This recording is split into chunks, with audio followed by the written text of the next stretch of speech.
Great. All right, so Erica Hartman is a licensed MFT that I actually went to grad school with at USC. So we've known each other for quite a long time now, but when did you take the position with SPY? In August of last year. Okay, so since August of last year, she's been the CEO of SPY, which is Safe Place for Youth. It is a organization, a nonprofit organization that helps to do many different services for folks in the Venice area that are children that are experiencing homelessness. And I'm gonna let her kind of talk to you about her process, because she didn't just wake up and be a CEO one day. So Erica, if you could kind of talk about your process, as this class is really about careers in child development, and I wanted to go out with a bang with someone like yourself for my students, talking about kind of your journey to where you have gotten to. So go ahead and take it away, lady. Well, thank you, and excited to be joining you all today, and for the work that you all will be doing. As Nikki mentioned, we met in grad school, and I had initially thought that I would be doing more marriage and family therapy, private practice type of work. And as time went on through internship placements, I was working more with young folks that were experiencing challenges at home, were starting to have interactions with law enforcement. I was also in an internship placement at a methadone clinic, and so I was working with a lot of folks who were unhoused and residing on Skid Row, and hearing about their personal stories and how they came to be unhoused.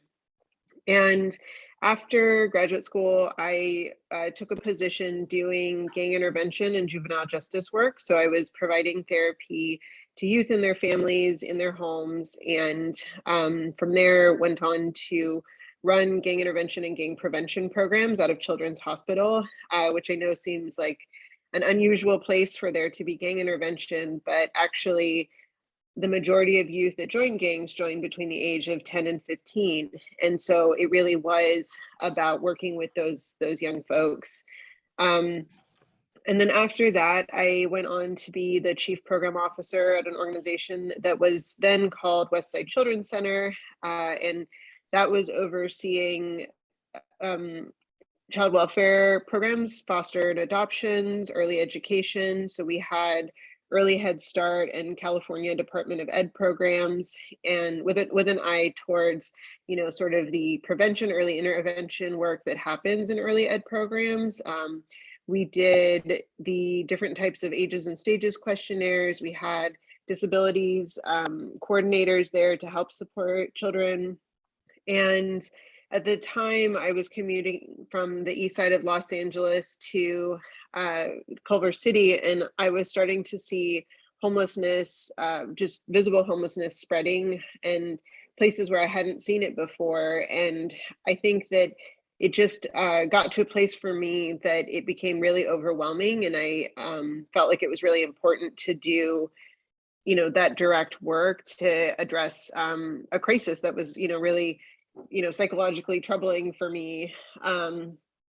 And so I went to go work at the Downtown Women's Center, which is a women's homeless services organization on Skid Row, as their chief program officer. And we had actually interfaced with Safe Place for Youth when I was working in child welfare services, because we were subcontracted to support their pregnant and parenting case management program. So I was familiar with the organization and just working in the homeless services sector. And then when the founder was planning to transition out, they reached out and asked if I would be interested in applying for the role. And so, I'm here now, and I think that for me, the trajectory has really been about stepping back to, try to have the biggest impact possible. And so I think that, the individual impact is invaluable, and we need people doing the direct work with, children, youth in need. And then we also need folks who are looking at sort of the macro picture and the system's failings. And I've been talking with Nikki about how part of my focus now has been also in how to affect policy change, so that these pipelines are, cut off so that we don't continue to experience the challenges of trying to pull people back from this immediate crisis. Yeah, so that's a lot, right? So Erica has had a pretty amazing journey, and again, going through grad school with her and keeping in touch, and she's kind of my sounding board for things clinical at different times. Like, for example, you might have a supervisor that you work with or someone who oversees your work as a clinician. I would always call Erica for anything legal, ethical, or boundaries or otherwise. And I think you do the same for me in different regards, is that we've continued our friendship that way, but also to support each other in different realms, which has been great. Can you talk a little bit to my students about some of the things that you've done policy-wise in regards to folks that are experiencing homelessness? Yeah, so I mean, I think of homelessness as kind of like the ER, that there's lots of people that end up in the ER for different reasons, and that it's not a one-size-fits-all approach that is going to address homelessness. We need to look at all the different pipelines, and so some of the big pipelines are from the child welfare system, are from the justice system, but also, things like food insecurity, housing insecurity, in the absence of healthcare, that people can be one car accident, one family member having cancer away from homelessness. And some of the things that have happened over time are the cost of living in Los Angeles has just gone up and hasn't kept pace with people's salaries and income. And so I think all of those things are avenues that we've tried to tackle. A lot of the policy work that I was focused on was at my prior organization. And so in order to even just build the case for why policy change is necessary, we need to have data collected that demonstrates a need for that policy change. So even just the first step in the direction of policy is to require data collection. And so one of the big policy platforms that we were pushing for at that time was to require homeless services providers to deaggregate data by gender, because what was happening is that women were getting lost in the overall data, and women are about a third of the unhoused population. And so we weren't getting, that we were still getting that one size fits all as regards to gender. And men and women have different trajectories that cause homelessness. And so that was an initial step into that. Another big aspect for policy has been to focus on having dedicated funding for subpopulations. So there's dedicated funding for families, there's dedicated funding for youth, for veterans, but there wasn't or isn't for women. And so that was also, something that we were asking for, was a carve out for that funding. And in part because in working with vulnerable communities, often the most vulnerable are not comfortable accessing services with the larger population. So women weren't comfortable accessing services with men, youth aren't necessarily comfortable accessing services with adults. And even, in my current position, we serve primarily in our housing programs youth that are 18 to 25. And so technically they're adults and technically they can access those services, but it's not safe. And so they choose not to. And then that becomes part of the visible and chronic homelessness that folks see. Yeah, you told me a story a while ago, which it didn't really click for me, of why folks that are homeless have dogs. Can you share with my students, especially from the safety perspective, what you shared with me about youth that are experiencing homelessness, about their dogs? Yeah, I mean, so I think, with youth, some of the the most obvious pipeline is that youth have been failed by adults in their lives. And so, they don't necessarily have family. About 92% say that it's those fragile social networks that have caused their homelessness. And so, as probably, some of the folks in the class have experienced, that pets and companion animals can really be, sort of chosen family. But for youth in particular, they're also a source of safety. And so, that's also been a factor in terms of where people have been able to seek shelter, is that that people who have pets sometimes, unless it's a service animal or an emotional support animal, are not able to take them with them. And that's true of even moving into apartments, right? That there are landlords that don't allow pets. And so, that is really important. It is really therapeutic. When Nikki and I were in grad school, one of the internship placements I had was doing animal assisted therapy, and it really sort of spoke to the importance of that. And there's a really great book actually about that that's called Travels with Lizbeth that just came out, and it's about a man and his dog and the role that she played in his life. Yeah, I think it's pretty incredible. And again, it's just, you and I, when we talk about random things like that, it just, again, is more eye-opening and kind of like, oh yeah, it really sucks that this person has a dog. Like, that's awful. They can't even take care of themselves with a dog. But it never dawned on me for the protection aspect, right? And I was like, that makes perfect sense. Absolutely. Especially for youth. Like, can you talk about the population of youth that you're working with? Like, what are the biggest, like you said, there's a lot of failed adults and relationships in their lives, but what are you seeing, why these kids are homeless and what's happening in their lives currently? Yeah. So youth, and this is again different from adults, about 40% identify as LGBTQ. And so there is an enormous population that are displaced because of the rejection or lack of affirming environments that they're experiencing. And there is also a really high child welfare population that's LGBTQ. I believe it's like about 20%. But I think that that's one example of why it's really important to incorporate that into how we provide services, is that, that can have a long-term effect on folks. And, lots of young people would rather, choose to be unhoused than to continue to try to reside in environments that are, some physically and others emotionally unsafe for them. But also, we see about 36% of our youth come directly from the child welfare system. About 25% of youth exiting juvenile detention or the child welfare system spend their very first night having exited on the street. And so it is a really significant, again, that goes back to the sort of the lack of the supportive network to help young people. Yeah, it's crazy. One more question for me, and then I'm going to open up to my students' questions. You talked about women that are experiencing homelessness and some of the issues that are happening.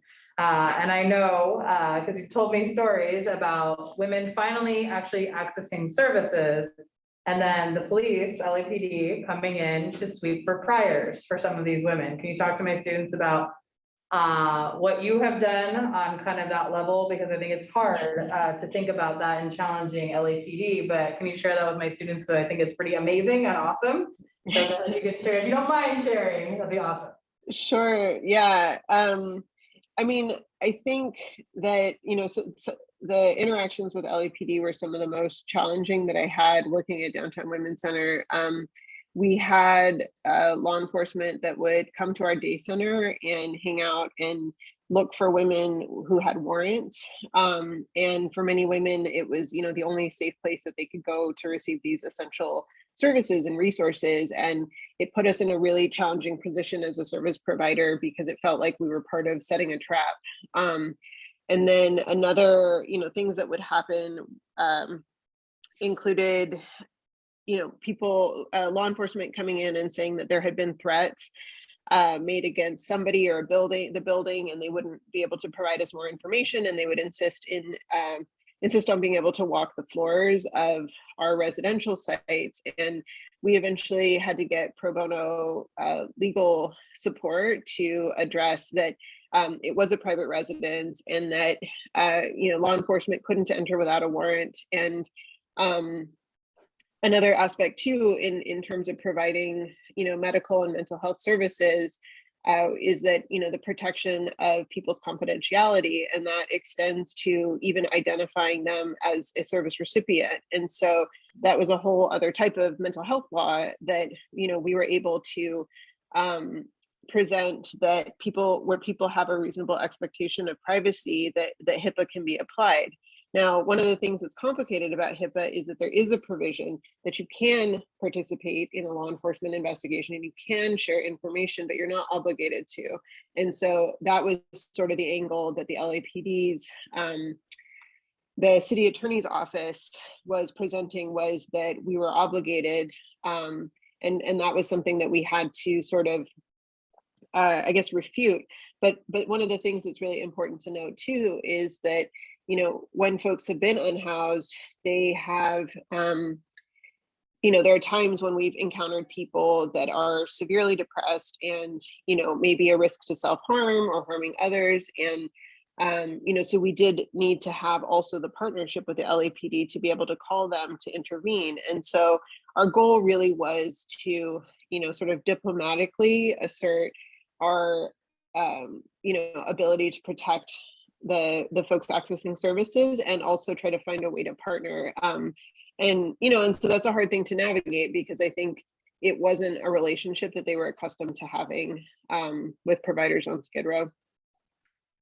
And Erica telling them, no, you cannot unless you have a warrant. So, which I was like, oh, I'm so proud of my friend. So, but in general, and I'm gonna open it up to my students' questions. What I'm gonna do, because it's kind of hard for you to hear them, is I will relay what they have asked. And then Okay. I will give it over to you to answer those questions. Anyone have questions for Erica about what she's done, what she's doing? No question, guys, come on. All right, I was gonna say, Kayla, what's your question? Go for it. I know that she mentioned when seeing the increase of homelessness started, it caused like psychological problems for her. Did those problems increase or decrease being in her position she is today? That's an interesting question. Okay, so Kayla's question is, do you hear her? No. Yeah, I can hear. Okay, all right, I'll let you handle that one. Go for it. Yeah, I mean, I think it was just distressing. Like I would see people and I would feel so powerless and it would make me really emotional. And I would just, you know, like there were times where I'd see people and I would just start crying. And I have a lot of, like, there's a couple really specific memories that I have of that that I think really shaped me. And so I think that there is something about being able to take back the power to do something. And I think that that was where I was able to realize, you know, like I don't need to continue to watch this and feel helpless, that, you know, there are things that I can do. And it was, you know, about being able to sort of reconcile, you know, for myself when I see things that, you know, I'm pouring my heart into this work and that I'm, you know, every waking hour trying to move the needle on it. And so I think that that has at least helped me feel like I'm, you know, not powerless to just sit back and observe and watch the situation get worse. Yeah, and we were just talking about it, how since the 80s, how it's progressively gotten worse and now, like you said, with the cost of living going up in Los Angeles and the wages not really catching up at all, it's become a lot. So, yes. Any other questions from you guys? Anybody? Can be about what she's doing now or about her kind of journey to being where she's at. So, how is your relationship with the police, law enforcement now with your current position now that you left the police? Yeah, I mean, it's complicated, you know, because again, you know, we do have times that we need their help and we need them to be responsive to us. So we don't want to totally burn that bridge, but the different type of challenge that we have is, you know, in my new role is with regards to minors accessing services. So, you know, minors are technically under the purview of the child welfare system. And so even in circumstances, you know, where like young people have been kicked out of their homes, technically that's considered neglect by their families. And so it is really tough because, you know, as mandated reporters, we are supposed to intervene in that way. And there have been times where, you know, so minors can consent, or minors over the age of 12 can consent to mental health services. And so we do sometimes have minors that come to our site and that's been a tough thing to navigate at times when we have to, try to hold the line on people needing to access services, even if they are minors. And